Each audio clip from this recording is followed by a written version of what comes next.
The Battle of St.Quentin was fought during World War I. Battle. On the night of the 26th of August 1914, the Allies withdrew from Le Cateau to St.Quentin. With retreat all along the line, the commander-in-chief of the French forces, Joseph Joffre, needed the Fifth Army under Charles Lanrezac to hold off the German advance through counterattacking. Despite a 4-mile separation from the French Fourth Army on the right flank, and the continual retreat of the BEF on the left flank, the movement of the Fifth Army took most of the 28th of August, turning from facing north to facing west against St.Quentin. On the 29th of August, the French Fifth Army attacked St.Quentin with the full force.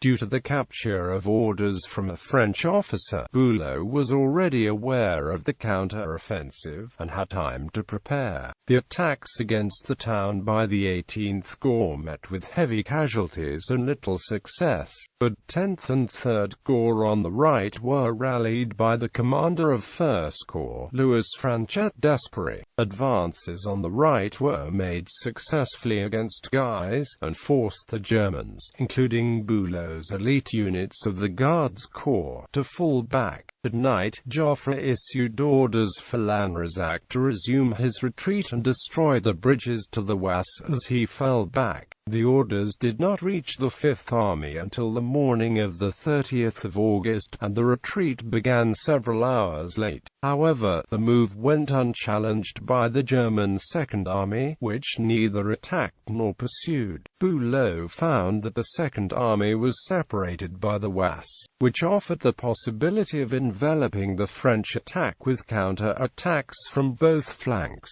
The risk that the French could exploit the 15-kilometer gap between the inner flanks of the Second Army led Bülow to choose a cautious policy of preventing the danger, and ordered the corps on the inner flanks to close up and counter-attack the French 10th Corps. Later in the afternoon, French attacks were repulsed and the 14th Division was ordered to advance from the Somme area to intervene in the battle, but the commander ignored the order to let the division rest and prepare for an advance on La Fère to get behind the Fifth Army. Einem was then overruled and all corps of the Second Army were ordered to attack and obtain a decisive victory. Bülow reported the battle to all by wireless as a victory, but during the night, captured documents revealed that 13 French divisions had attacked against 6.5 German divisions. Bülow sent a staff officer to the German First Army and Alexander von Kluck to request support for the attack on the 30th of August. Doubts emerged that the Guard Corps could attack in the morning due to exhaustion, and the commander was authorized to withdraw behind the Oise if necessary. The possibility of enveloping the French left flank had passed, and operations for local advantage were ordered for the morning. The French resumed the offensive on the morning of the 30th of August, but managed only disjointed attacks,